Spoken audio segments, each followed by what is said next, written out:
Rui, eu queria te perguntar o seguinte, quer dizer, como é que você viu, primeiro assim, essa leitura, né, feita pela imprensa comercial corporativa, de que o petismo e o bolsonarismo foram os grandes derrotados, essa é a leitura da direita, e depois setores da própria esquerda dizendo, não, veja bem, talvez seja melhor o Lula se ausentar. Isso ficou muito centrado na figura do Jacques Wagner. Então vou te pedir para já dar esse panorama geral. O que está por trás disso, né? Primeiro, eu acho que a gente deve desmentir essa análise, né, que é uma análise tendenciosa da imprensa golpista, de que o PT foi o grande derrotado. Isso não é verdade. Nós temos que entender que o PT saiu do governo, né, e, nesse sentido, o partido ele perdeu, ao sair do governo, uma série de recursos que ele tinha para as campanhas eleitorais. Eu conversei na época do golpe com um dirigente do PT, que inclusive cuidou da parte do financiamento das campanhas. Ele falou, nós estamos voltando para o ano de 1980. Eu até me surpreendi e falei, nossa, mas tanto assim, né? Ele falou, não, do ponto de vista da estrutura do partido, nós precisamos nos reorganizar e tudo mais. Mostrou que ele estava muito certo, que ele tem uma visão. Eu acho que o PT, o que a Gleisi falou, que algumas pessoas condenaram, é muito correto. O PT procurou se reposicionar dentro do quadro eleitoral, como partido eleitoral que ele é. Né? O desempenho do PT, nesse sentido, não foi tão ruim. Ele foi um desempenho de um partido que está se reorganizando do ponto de vista geral, não é uma desbarrancada. O PT esteve no segundo turno em muitas cidades importantes. Né? Você pode ganhar ou não ganhar a prefeitura, mas depende também de se o partido esteve presente, polarizou. Quer dizer, num certo sentido, o PT é o grande partido de oposição que tem no Brasil, desse ponto de vista. Então, eu acho que essa avaliação ela é tendenciosa e tudo mais. Outra avaliação tendenciosa é que a esquerda foi bem, o PT foi mal. Não, o PSOL é um partido, do ponto de vista eleitoral, bastante irrelevante, né? Não tem densidade eleitoral nenhuma, e o PCdoB foi o grande prejudicado pela eleição, justamente porque o PCdoB é um partido muito próximo desse centrão. Bom, a pior avaliação de todas é essa do Jacques Wagner, né? Agora, hoje parece que saiu uma declaração dele, ele procurando dar marcha ré na declaração dele, falando que ele é super amigo do Lula e tal. O fato é que essas declarações elas são encomendadas pela direita golpista, né? O X do problema, a gente tem que fazer um esforço para ser objetivo, né?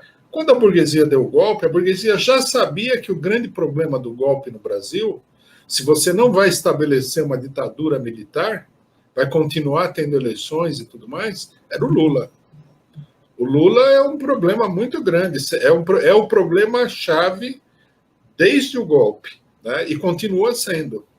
Então, essas declarações são declarações sob encomenda da direita golpista. Para fechar o golpe, o que seria uma coisa muito negativa para o país, para os trabalhadores brasileiros e tudo mais, quer dizer, significaria fechar a crise, é preciso colocar o Lula numa espécie de ostracismo político.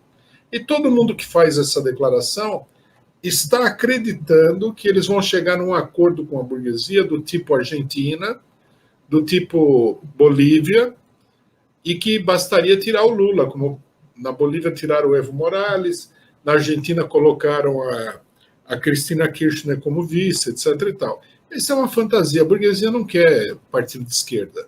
O partido de esquerda tem que servir para fazer o jogo da burguesia. Ela vai dar aí uma esmola, ela vai dar uma migalha. O que o PT teve até hoje, não vai ter mais sem o Lula. E o Lula, no caso, só pode ser presidente da República numa luta aberta contra a burguesia. Isso daí, eu acho que ele mesmo já compreendeu profundamente. Acho que nós temos que rejeitar isso daí. E só para concluir, nós fizemos, entre a reunião de terça-feira passada e hoje, nós fizemos uma reunião da direção do PCO, nós vamos lançar a campanha Lula presidente 2022. Né? Nós vamos exatamente no sentido contrário desses setores. Eu acho que os petistas...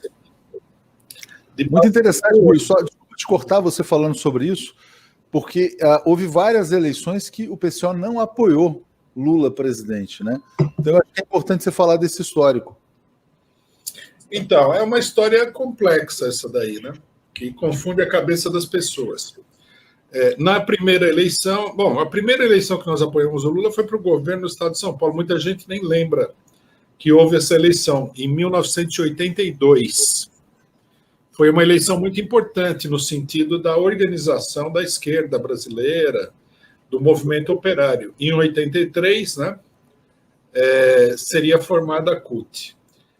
A primeira eleição presidencial, nós estávamos no PT, né, em 82 e também em 89. Nós apoiamos o Lula, mas nós apoiamos o Lula com uma posição peculiar nossa. Nós éramos contra a composição política que ia para as eleições. Nós éramos contra o vice do Lula, particularmente, que era um elemento do PSDB. Mas nós fizemos uma grande campanha, a campanha nossa era Lula presidente por um governo dos trabalhadores. Apoiamos o Lula em 94 também, com a mesma posição, e em 98. Em 2002, quando nós já tínhamos um partido próprio, apesar de muito pequeno, nós lançamos candidato. E não votamos no Lula no segundo turno, porque nós considerávamos que ele havia estabelecido um pacto com a classe dominante. E isso daí se repetiu em todos os anos posteriores. A última eleição, que foi a eleição da Dilma, nós também não apoiamos a Dilma, não votamos na Dilma, mas nós fizemos uma campanha mostrando que estava em marcha um golpe de Estado. Né? Num certo sentido, nós fizemos uma campanha não para o PT eleitoralmente, mas favorável ao PT, denunciando o golpe de Estado. Na vanguarda da denúncia ao golpe de Estado, quando muitos setores do próprio PT, é importante dizer, não diria que apoiaram o golpe de Estado, mas viam da seguinte maneira: não, se a Dilma sair, teremos eleições diretas, né? Uma grande ilusão de acreditar que a saída da Dilma poderia abrir espaço para uma volta do Lula antecipada.